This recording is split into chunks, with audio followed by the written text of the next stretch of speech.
प्रिय विद्यार्थियों, मैं doctor Shivshankar Vyas, assistant professor government law PG college Bikaner, आज फिर एक नए टॉपिक के साथ आपके सामने हाजिर हूँ। आज हम एलएलबी सेकेंड ईयर के सब्जेक्ट एडमिनिस्ट्रेटिव लॉ में प्रिंसिपल ऑफ नेचुरल जस्टिस के ऊपर अपना डिस्कशन शुरू करेंगे। 2-3 सीरीज में हम इस टॉपिक को पूरा करेंगे। प्राकृतिक न्याय के सिद्धांत, नैसर्गिक न्याय के सिद्धांत या प्रिंसिपल ऑफ नेचुरल जस्टिस।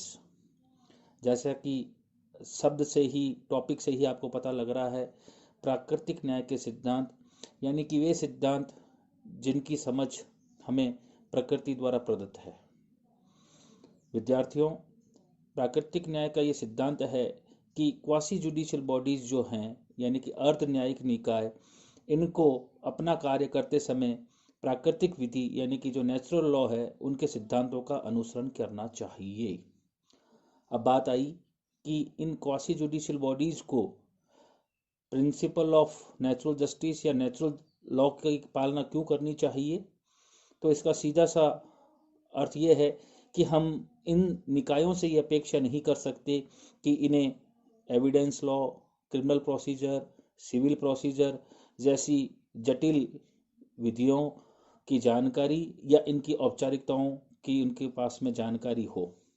तो हम इनसे केवल यही उम्मीद कर सकते हैं कि ये क्वासी जुडिशियल बॉडीज अपना कार्य करते समय नेचुरल लॉ को अडॉप्ट करें और प्रिंसिपल ऑफ नेचुरल जस्टिस की पालना करते हुए अपने निर्णयों का निष्पादन करें।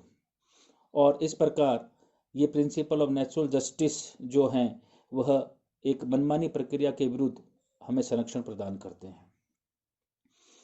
पेपर में आपका ए, बी और सी 3 पार्ट में आपके सामने पेपर आ रहा है। जो सेक्शन ए होता है आपका, उसमें 2-2 नंबर के छोटे छोटे क्वेश्चंस होते हैं जिसमें का आंसर आपको 20 शब्दों में देना होता है। तो वहाँ पर कुछ क्वेश्चंस जो यहाँ से बन सकते हैं। हम यहाँ बात करें प्राकृतिक न्याय के सिद्धांत, तो सबसे पहले इन्हें परिभाषित करने का प्रयास करेंगे।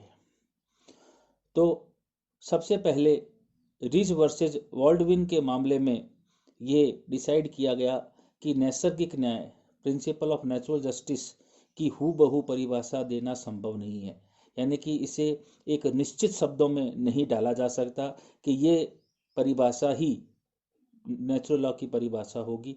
इसे शक्ति के उचित, निष्पक्ष और युक्तियुक्त प्रयोग से समझा जाना चाहिए। यानी कि principle of natural justice ridge versus Baldwin के मामले में किस प्रकार समझाया गया कि प्रिंसिपल ऑफ नेचुरल जस्टिस का मतलब है शक्ति का उचित, निष्पक्ष और युक्तियुक्त प्रयोग किया जाना ही प्रिंसिपल ऑफ नेचुरल जस्टिस है। मेनका गांधी वर्सेस भारत संघ के मामले में कहा गया कि नैसर्गिक न्याय एक मानवतावादी सिद्धांत है जिसका अभिप्राय विधि में निष्पक्षता निहित करना है। इस पर आपके 2020 का जो पेपर है उस पर एक प्रश्न पूछा गया है और उस प्रश्न में 2 नंबर का प्रश्न था कि वह कौन सा मामला है जिसमें नैसर्गिक न्याय को एक मानवतावादी सिद्धांत घोषित किया गया है। तो हमारा जवाब होगा मेनका गांधी वर्सेस भारत संघ।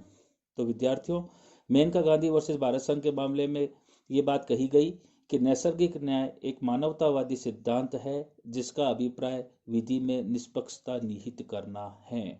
तो 2 नंबर का एक प्रश्न यहाँ पर आपका तैयार हो गया।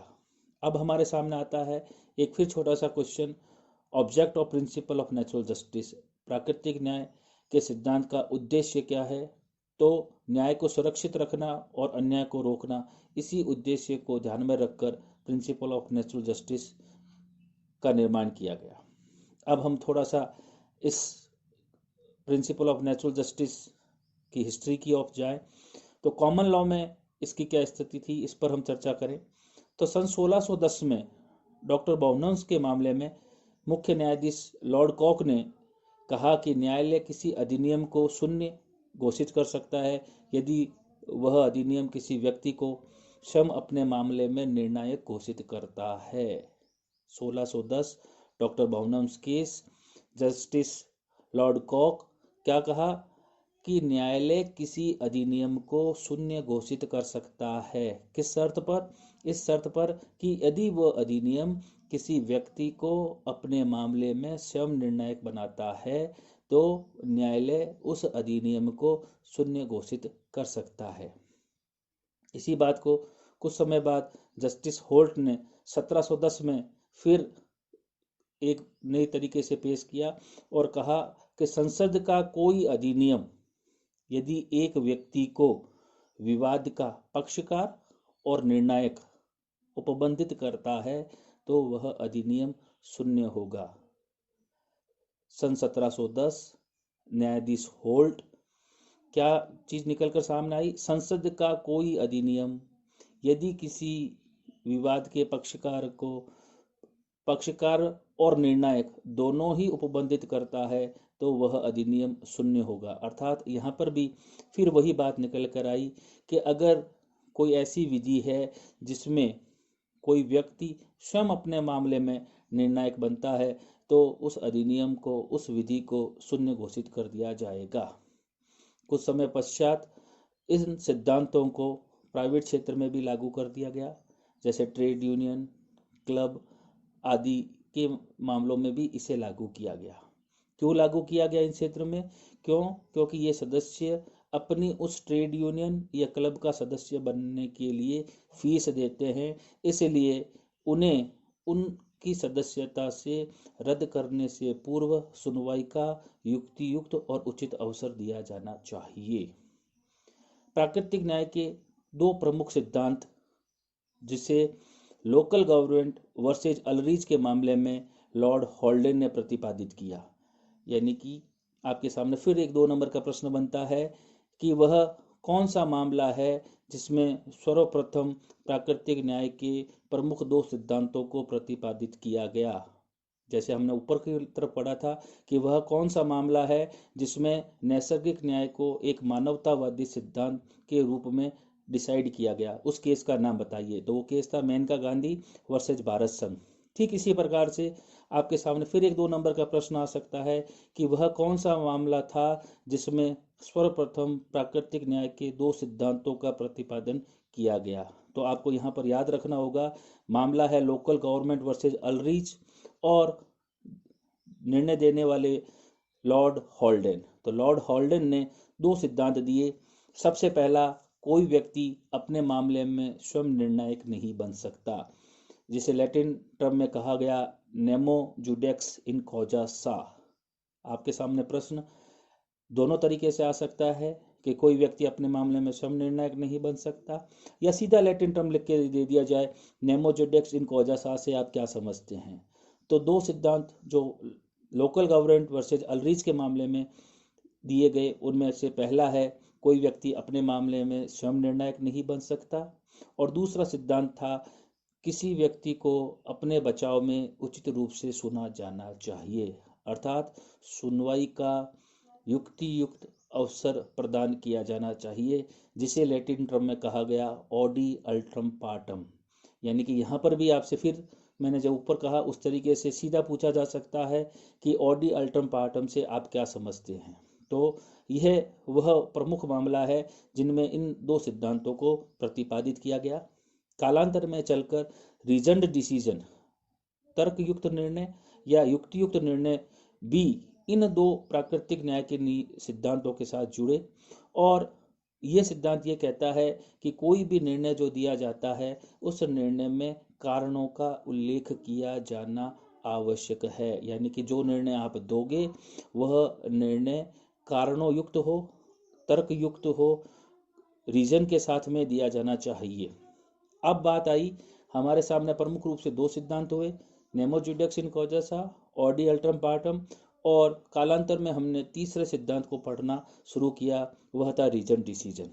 तो Suresh Koshy George versus university of Kerala के मामले में ये डिसाइड किया गया कि प्राकृतिक न्याय का कौन सा सिद्धांत लागू होगा, यह उस मामले के तथ्य, परिस्थितियों, संबंधित विधि की नीति, प्रभावित अधिकार की प्रकृति और प्रशासनिक अभिकरण की संरचना पर निर्भर करता है। अर्थात 3 सिद्धांतों में से कौन सा सिद्धांत लागू होगा, ये निर्भर करता है तथ्य और परिस्थितियों, संबंधित विधि की नीति, प्रभावित अधिकार की प्रकृति, प्रशासनिक अभिकरण की संरचना। ये बात किसमें कही गई? Suresh Koshy George versus university of Kerala के मामले में ये बात हमारे सामने आई। अब हम बात करें भारतीय संविधान और प्राकृतिक न्याय के सिद्धांत। भारत में प्राकृतिक न्याय के सिद्धांत का विकास रूल ऑफ लॉ, विधि के शासन के साथ शुरू हुआ। एकीकृत बनाम भारत संघ के मामले में इन सिद्धांतों को अर्ध न्यायिक क्षेत्रों से प्रशासनिक क्षेत्रों की ओर विस्तारित किया गया। फिर मेनका गांधी वर्सेस भारत संघ में इन सिद्धांतों को अमेरिकी ड्यू प्रोसेस के समकक्ष स्थापित कर दिया गया और इस मामले में कोर्ट ने कहा कि आर्टिकल 21 में विधि द्वारा स्थापित प्रक्रिया शब्दावली की व्याख्या प्राकृतिक न्याय के संदर्भ में की जानी चाहिए। प्रिय विद्यार्थियों, ये मामला बहुत इंपॉर्टेंट है। मेनका गांधी वर्सेस भारत संघ के मामले में क्या मुख्य रूप से बात निकल कर आई?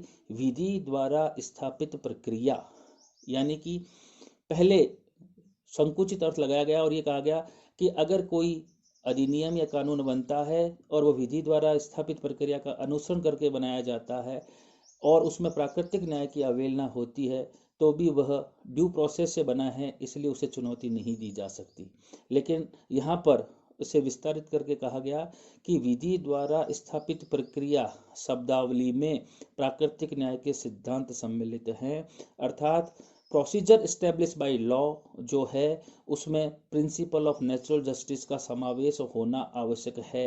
अगर कोई ऐसा प्रोसीजर है वो जो against principle of natural justice है तो कोर्ट उसे अनकॉन्स्टिट्यूशनल डिक्लेयर कर देगा। तो इस लिहाज से मेनका गांधी का मामला बहुत ही इंपॉर्टेंट बनता है। फिर भारत संघ वर्सेस तुलसीराम पटेल के मामले में प्राकृतिक न्याय के सिद्धांतों को आर्टिकल 14 में दिए गए समानता के अधिकार का एक अभिन्न भाग माना गया और प्रत्येक मनमानी प्रक्रिया व कार्यवाही को यहाँ पर विभेदकारी घोषित किया गया। प्राकृतिक न्याय के उल्लंघन से आर्टिकल 14 में दिए गए समानता के अधिकार का स्वतः ही उल्लंघन हो जाता है। ये बात मुख्य रूप से भारत संघ वर्सेस तुलसीराम पटेल के मामले में कही गई। लेकिन आवश्यकता पड़ने पर कई बार लोकहित, जन स्वास्थ्य, लोक सुरक्षा आदि की विशेष परिस्थितियों में इन सिद्धांतों का अपवर्जन भी किया जा सकता है। तो आज जो हमने अपनी क्लास जिसमें प्रिंसिपल ऑफ नेचुरल जस्टिस के पार्ट 1 में जो चर्चा की उसमें हमने इंट्रोडक्शन, परिभाषा, जो इस विशेष रूप से रीज बनाम वाल्डविन, मेनका गांधी बनाम भारत संघ, दो मुख्य रूप से केस लॉ हमने चर्चा किए। एक प्रश्न आपका यहाँ पर बन गया, object principle of natural justice किस उद्देश्य से बना है? तो न्याय को सुरक्षित रखना और अन्याय को रोकना। फिर कॉमन लॉ में क्या स्थिति थी और फिर भारत में इसकी क्या स्थिति थी, इन पर हमने मुख्य रूप से चर्चा की। अगली क्लास में हम इसके पहले रूल की चर्चा करेंगे, पक्षपात के विरुद्ध नियम, रूल अगेंस्ट बायस, या कोई व्यक्ति स्वयं अपने मामले में निर्णायक नहीं बन सकता, इस पर हमारी चर्चा रहेगी। धन्यवाद।